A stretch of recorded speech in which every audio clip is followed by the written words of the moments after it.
Everyone, আমি Debolina cloud nomad চ্যানেলে আপনাদেরকে স্বাগতম জানাই। আজ আমাদের রোমের শেষ দিন। শোবার ঘরে জানলা দিয়ে চোখ রাখলেই দেখা মেলে ইতিহাসের শহর।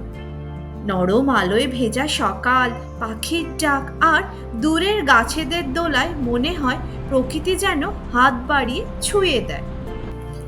সকালের নরম আলোয় রোমের রাস্তাগুলো যেন ইতিহাসের পাতায় ফিরে যাওয়ার আমন্ত্রণ জানায়।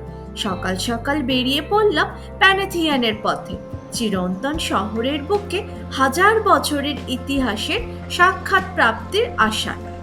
প্রাচীন পাথরের পথ ধরে হাঁটতে হাঁটতে চারপাশের রোমান স্থাপত্য মুগ্ধ করে তোলে।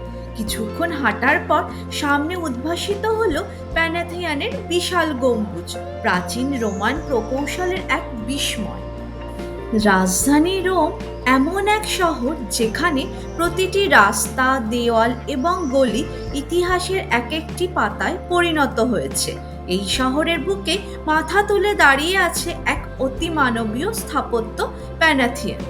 হাজার বছরের পুরনো এই মন্দিরটি শুধু রোম নয়, সমগ্র পৃথিবীর ঐতিহাসিক ও স্থাপত্য শিল্পের এক অনন্য নিদর্শন। ভিতরে প্রবেশ করার পর মুগ্ধ হয়ে গেলাম। প্যানাথিয়ানের সবচেয়ে বিস্ময়কর অংশ হলো এর বিশাল গম্বুজ, পৃথিবীর বৃহত্তম অক্ষত প্রাচীন গম্বুজ এটি, যার কেন্দ্রে রয়েছে একটি খোলা গোলাকার ছিদ্র, অ্যাকুলাস। এই ছিদ্র দিয়ে সূর্যের আলো গম্বুজের ভেতরে প্রবেশ করে। দিনের বিভিন্ন সময় আলোর ছায়া পড়ে ভেতরের দেওয়ালে, যা এক ধরনের আধ্যাত্মিক অভিজ্ঞতা এনে দেয়। ভিতরে দাঁড়িয়ে মাথা উঁচু করে যখন ওপরে তাকাই, তখন মনে হয় আমি কোনো গির্জায় বা জাদুতে মোড়া কোনো গুহায় নয়, বরং এক বিশ্বজনীন প্রার্থনার স্থানে দাঁড়িয়ে আছি, যেখানে মানুষ, সময় আর বিশ্বাস একসাথে মিলেমিশে এক হয়ে গেছে। গম্বুজের নিখুঁত গোলাকৃতি, সিমেট্রি এবং স্থাপত্য শৈলী দেখে আজও বিশ্ববিখ্যাত আর্কিটেক্টরা বিস্মিত হন। প্যান্থিয়ন শব্দের অর্থ হলো সব দেবতার জন্য, এবং প্রাচীনকালে রোমানদের বিশ্বাস ছিল এই মন্দিরে সমস্ত দেবতাদের বাস ছিল। প্যানাথিয়ান কালী মন্দির নয়, বরং এটি একটি সমাধিস্থল। এখানে শুয়ে আছেন ইটালির রাজা দ্বিতীয় ভিক্টর এমুয়েল, রেনেসাঁ যুগের প্রখ্যাত চিত্রশিল্পী রাফায়েল এবং আরও অনেকে। এই স্থানে নীরবতা যেন মৃত্যুর পরেও তাদের কীর্তিকে বাঁচিয়ে রেখেছে চিরকাল।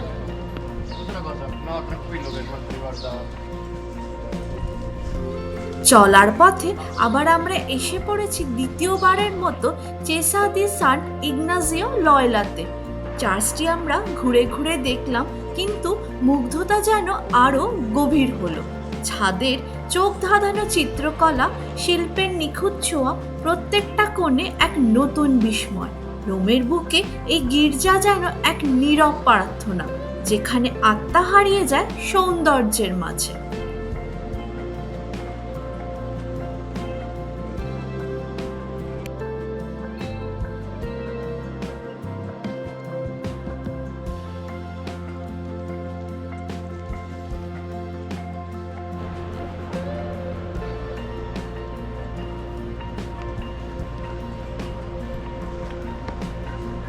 রোমের রাস্তায় হাঁটতে হাঁটতে হঠাৎই চোখে পড়ে বিশাল শুভ্র আলটা ডেলা প্যাট্রিয়া, যেটি দ্বিতীয় ভিক্টর এমুয়েলের জাতীয় স্মৃতিসৌধ নামেও পরিচিত।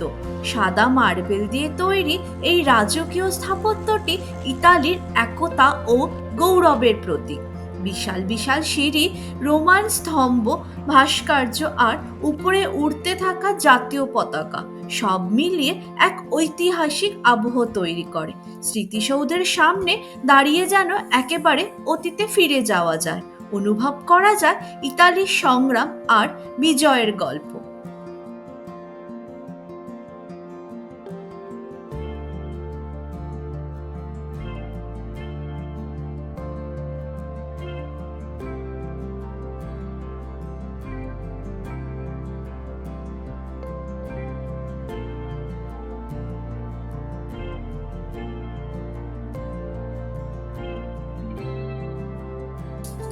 হাঁটতে হাঁটতে আমাদের চোখে পড়ল প্যানাথিয়ানের পেছন দিকটা।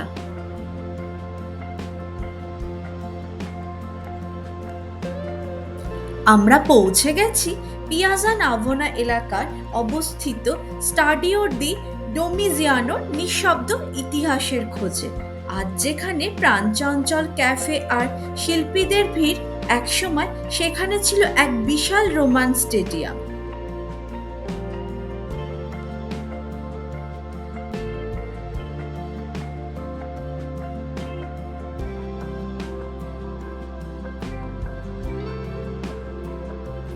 ভূগর্ভস্থ এই স্থানে নামলেই এক ধাক্কায় ঢুকে পড়া যায় রোমান সাম্রাজ্যের গৌরবময় অতীতে।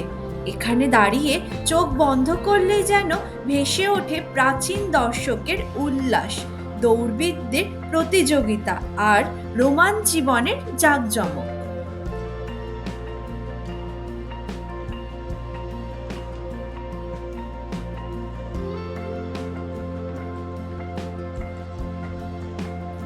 সম্রাট ডোমিজিয়ানের তৈরি এই স্টেডিয়ামটি ছিল খ্রিস্টপূর্ব ৮৬ সালের আশেপাশে নির্মিত, যেখানে বিভিন্ন ক্রীড়া প্রতিযোগিতা ও জনসমাগম অনুষ্ঠিত হতো।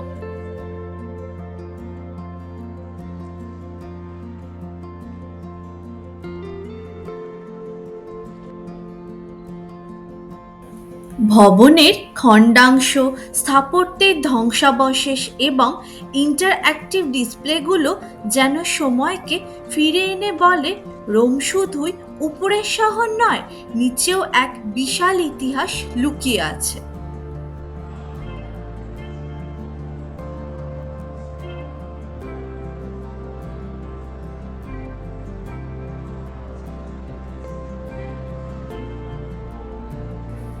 স্টাডিও ডি ডোমিজিয়ানো রোমের সেই সব নিঃশব্দ অধ্যায়গুলোর এক প্রতিনিধি, যা চোখে পড়ে না কিন্তু হৃদয় দাগ কেটে যায়।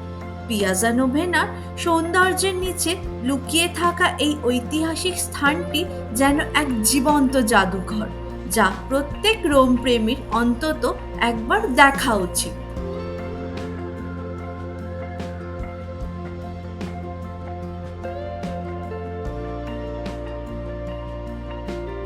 রোমের হৃদয়ে অবস্থিত এক শিল্প ভরা চত্বর হল পিয়াজা নাভোনা, যেখানে ইতিহাস আর আধুনিকতার অপূর্ব মেলবন্ধন ঘটে। বারোক স্থাপত্য, জীবন্ত ফোয়ারা, রাস্তাঘাটে শিল্পীদের সৃজনশীলতা আর ক্যাফেগুলোর প্রাণবন্ত পরিবেশ একসাথে এই জায়গাটিকে করে তোলে অনন্য।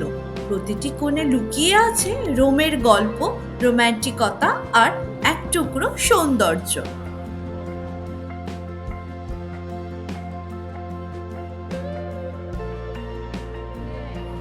পিয়াজা নোভোনার এক কোণে দাঁড়িয়ে আছে এক অপূর্ব বারোক স্থাপত্য, সেন্ট অ্যাগনেস ইন অ্যাগোনি। বাইরের থেকে দেখে এটিকে নিছক একটি গির্জা বলে মনে হলেও কিন্তু যখন আপনি এর ইতিহাস জানবেন, এর অভ্যন্তরের নিঃশব্দ সৌন্দর্য অনুভব করবেন, তখন বুঝতে পারবেন এটি একটি স্থাপত্যের চেয়েও অনেক বেশি। এটি এক ইতিহাস, এটি হলো একটি আত্মত্যাগের স্মৃতি এবং নিঃশব্দ প্রার্থনার স্থান।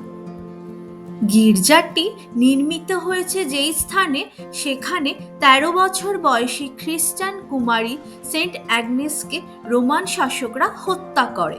ধর্মবিশ্বাসে অনড় থাকায় তার এই আত্মত্যাগ আজও অনুপ্রেরণার প্রতীক। অ্যাগনি শব্দটি এসছে গ্রিক শব্দ অ্যাগন থেকে, যার অর্থ হলো প্রতিযোগিতা বা সংগ্রাম। এখানেও তা যেন এক অর্থপূর্ণ প্রতীক হয়ে উঠেছে অ্যাগনেসের জীবন সংগ্রামের মাধ্যমে। ১৬৫২ সালে বিখ্যাত স্থপতি ফ্রান্সেসকো বোমিনির তত্ত্বাবধানে নির্মাণ শুরু হয় এই গির্জার। বাইরের মুখায়বটি যতটা রাজকীয়, ভিতরের সৌন্দর্য ততটাই সূক্ষ্ম ও গভীর। বোমিনি তার নকশায় এমনভাবে গির্জাটিকে ডিজাইন করেছেন যেন আলো ও স্থাপত্য একসাথে কাজ করে দর্শনার্থীর মনে আধ্যাত্মিক এক অভিজ্ঞতা এনে দেয়।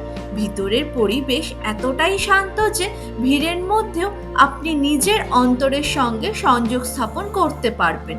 সেন্ট অ্যাগনেসের সমাধির নিচের স্তরে অবস্থিত, সেখানে গিয়েও তার আত্মত্যাগের স্পর্শ অনুভব করা যায়। রোমান বারোক স্থাপত্য শিল্পের অন্যতম নিদর্শন হলো এই গির্জাটি। প্রতিটি ইঞ্চিতে খুঁটিনাটি কারুকাজ করা, প্রতিটি স্তম্ভে লুকিয়ে থাকা শিল্পের নিদর্শন এবং স্থাপত্যের জ্যামিতি, সব মিলিয়ে এটি একটি জীবন্ত শিল্পকর্ম। গির্জাটির সৌন্দর্য, ইতিহাস আর গভীরতা হৃদয় ছুঁয়ে গেল আর মনে গেঁথে থাকবে চিরদিনের জন্য। এখানকার প্রতিটি মোড়ে অপেক্ষা করে নতুন গল্প, অজানা সৌন্দর্য আর রোমান জীবনধারার নিঃশব্দ সাক্ষ্য।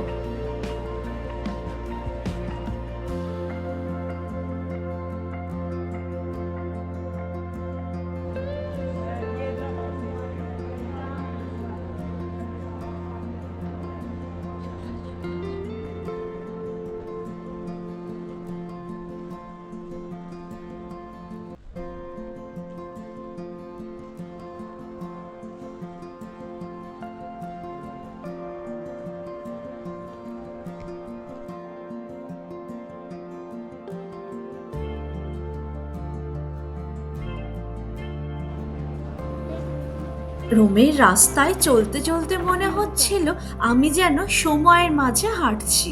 এই রাস্তাগুলোতেই লুকিয়ে আছে কত শত শত বছরের ইতিহাস। রোম শুধু ইতিহাসের শহর নয়, এটি একটি স্তরে গড়ে ওঠা সময়ের শহর। একদিকে যেমন রয়েছে রাজকীয় স্মৃতিস্তম্ভ, বিশাল গির্জা আর জাঁকজমকপূর্ণ স্থাপত্য, অন্যদিকে তেমনি শহরের নিচে লুকিয়ে রয়েছে এমন কিছু ইতিহাস যা সাধারণ চোখে ধরা পড়ে না।